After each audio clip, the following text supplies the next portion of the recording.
सोचो, आरव 24 साल का है, first job, salary 42,000 rupees per month. Salary आते ही वो खुद से बोलता है इस मंथ से सेविंग्स पक्का करूंगा। लेकिन सैलरी के कुछ दिन बाद नोटिफिकेशन स्टार्ट हो जाते हैं। Phone EMI 2,999, sneakers EMI 999, watch EMI 1,499, travel की भी एक ईएमआई है 2,499, क्रेडिट कार्ड का मिनिमम ड्यू है 2,500 रुपीज, पे लेटर बिल 3,200, सब्सक्रिप्शंस 1,200। और आरव कहता है यार मैं ओवरस्पेंड थोड़ी करता हूँ, बस छोटी छोटी ईएमआईज हैं। बट प्रॉब्लम यही है, आजकल डेट बड़ा लोन बन के नहीं आता, डेट 999 पर मंथ बन के आता है। Welcome to the 999 EMI trap.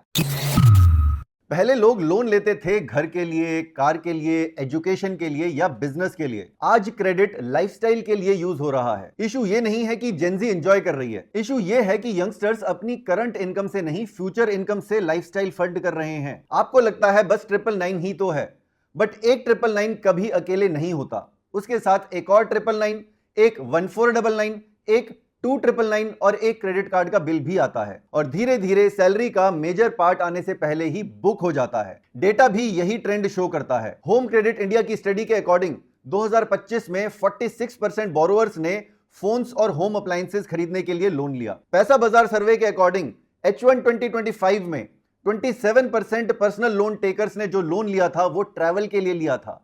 Vacations top reason बन गया है बोरोइंग का, होम लोन रेनोवेशन से भी ऊपर अगर हम पर्सनल लोन्स की बात करें तो। ट्रांस यूनियन सिबिल की CMI रिपोर्ट के हिसाब से फर्स्ट टाइम बोरोवर्स में 41% जेनजी हैं। देखो, मैं हमेशा बोलता हूं कि क्रेडिट लेना गलत नहीं है, बट अगर आपका पहला क्रेडिट या लोन एक्सपीरियंस एजुकेशन के लिए, बिजनेस के लिए या एसेट क्रिएशन के लिए नहीं, बल्कि शॉपिंग, ट्रैवल और लाइफस्टाइल के लिए है, तब वो शायद आपका फाइनेंशियल बेस ही डैमेज कर रहा है। अब शायद आप ये सोच रहे हो कि इस स्पेंडिंग ट्रैप से कैसे निकला जाए और स्मार्ट इन्वेस्टिंग कैसे करी जाए। तो उसके लिए मैं अपने next free webinar smart investing for the next decade में म्यूचुअल फंड्स और स्टॉक्स की सिलेक्शन, एलोकेशन और रीबैलेंसिंग स्ट्रैटेजीज एक्सप्लेन करने वाला हूं। लिंक डिस्क्रिप्शन में है, आप रजिस्टर कर सकते हो। More on this later in the video. अब सेकेंड ट्रैप समझो, कन्वीनियंस। आज स्पेंडिंग इतनी ईजी हो गई है कि पैसे खर्च करने का पता ही नहीं चलता और जो बैरियर्स हैं वो ऑलमोस्ट खत्म हो गए हैं। कैश देने में जो फील होता था कि पैसा जा रहा है वो अब नहीं होता। अब सीधे स्कैन, टैप, स्वाइप या ऑटो पे, वन क्लिक चेकआउट। यूपीआई ने लाइफ सिंपल बना दी। इंडिया में मई 2026 में यूपीआई ट्रांजैक्शंस 23.2 बिलियन क्रॉस कर गए, worth almost 30 lakh crore. Definitely great for economy, but personal finance के लेवल पर अगर देखें तो इसका साइड इफेक्ट है। स्मॉल स्पेंडिंग आज इनविजिबल हो गई है। 249 रुपीज की आप स्टारबक्स में कॉफी पीते हो, यूपीआई से सीधा पेमेंट होती है, क्रेडिट कार्ड से सीधा टैप होता है, पता ही नहीं चलता। 399 की जोमेटो से फूड डिलीवरी, 799 का जेप्टो से क्विक ऑर्डर, 1299 का अमेजॉन से सेल में खरीदा एक आइटम। इंडिविजुअली ये सब हार्मलेस है, बट सबको इकट्ठा देखा जाए तो डेंजरस। ये एक बड़ा होल नहीं बनाता, ये छोटे छोटे लीक्स क्रिएट करता है और मंथ एंड तक बैंक बैलेंस बोलता है मैं चला। नाउ मीट रिया। रिया 23 साल की है, इंस्टाग्राम पे travel creators, skin care creators, fashion influencers सब फॉलो करती है। डेली उसको दिखता है better phone, better clothes, better skin, better room, better vacation, better life. और स्लोली उसकी नॉर्मल लाइफ बोरिंग लगने लगती है। ज्यादातर लोग प्रोडक्ट्स नहीं खरीद रहे, वो एक आइडेंटिटी खरीद रहे हैं। उन्हें लगता है ये शूज लेने से मैं स्टाइलिश लगूंगी, ये फोन लेने से मैं प्रीमियम फील करूंगा, इस एक ट्रिप से लाइफ सॉर्टेड लगेगी। इन्फ्लुएंसर ये कभी नहीं बोलता कि लोन लो और खरीदो, वो बस बोलता है must have affordable luxury. Amazon finds you need. और EMI ऑप्शन देख के ब्रेन बोलता है ओनली 999 मैनेज हो जाएगा। बट रियल कॉस्ट 999 नहीं है। रियल कॉस्ट है कॉन्स्टेंटली अपना लाइफस्टाइल अपग्रेड करने की आदत, because someone online made you feel behind.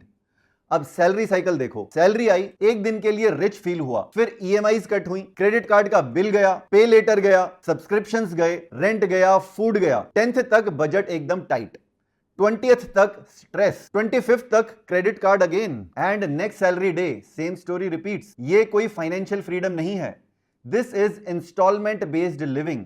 आप लाइफ नहीं जी रहे, आप लास्ट मंथ का डिसीजन रिन्यू कर रहे हो। और इसका रियल डैमेज सिर्फ लो सेविंग्स नहीं है, बिगर डैमेज है लॉस ऑफ फ्लेक्सिबिलिटी। अगर बेटर जॉब अपॉर्चुनिटी आई और नेक्स्ट ज्वाइनिंग किसी वजह से डिले हो जाए, आप रिस्क नहीं ले पाओगे। अगर साइड बिजनेस स्टार्ट करना है, आप इन्वेस्ट ही नहीं कर पाओगे। अगर फैमिली में कोई इमरजेंसी आ जाए, कोई क्वेश्चन नहीं रहेगा। अगर मार्केट में इन्वेस्टिंग अपॉर्चुनिटी आए तब आप बोलोगे शायद अभी बजट नहीं है। तो एक ईएमआई सिर्फ बैंक बैलेंस नहीं कम करती, वो आपके ऑप्शंस भी कम करती है। और 20s एंड 30s में ऑप्शंस लग्जरी से ज्यादा वैल्यूएबल होते हैं। तो सोल्यूशन क्या है? ईएमआई विलेन नहीं है। देखिए, माइंडलेस ईएमआई विलेन है। क्रेडिट यूजफुल है जब वो इनकम, स्किल, प्रोडक्टिविटी या एसेट बिल्ड करे, बट क्रेडिट डेंजरस है जब वो लाइफस्टाइल फंड करे जो आपकी इनकम नेचुरली सपोर्ट नहीं करती। तो नेक्स्ट टाइम ईएमआई लेने से पहले 3 क्वेश्चंस जरूर पूछो। फर्स्ट, क्या मैं ये चीज फुल पेमेंट करके खरीद सकता हूं? सेकंड, क्या ये परचेज मेरी इनकम, हेल्थ, प्रोडक्टिविटी या long term quality of life improve करेगा? थर्ड, अगर सैलरी 1 मंथ डिले हो जाए, क्या ये ईएमआई मुझे स्ट्रेस देगी? अगर इनमें से एक भी आंसर यस है तो पॉज। और अब यही डिफरेंस है स्पेंडिंग और इन्वेस्टिंग में भी। स्पेंडिंग में आप आज का लाइफस्टाइल अपग्रेड करते हो, इन्वेस्टिंग में आप फ्यूचर की फ्रीडम बिल्ड करते हो।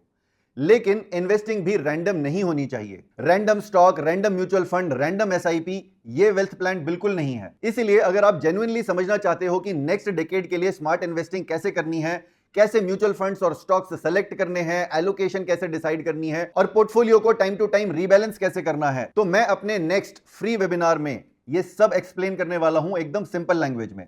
लिंक नीचे डिस्क्रिप्शन में है, जरूर ज्वाइन कीजिए, काफी वैल्यू ऐड होती है। अब आते हैं हम अपने सेकंड प्रैक्टिकल स्टेप पे। अगर आप अभी तक सिर्फ स्पेंडिंग एप्स यूज कर रहे हो तो एटलीस्ट इन्वेस्टिंग के लिए भी एक प्रॉपर सेटअप बनाओ। आप स्टॉक्स और म्यूचुअल फंड्स में इन्वेस्ट करने के लिए एक डिस्काउंट डीमैट ओपन कर सकते हो, उसका लिंक भी मैं आपको नीचे डिस्क्रिप्शन में दे दूंगा।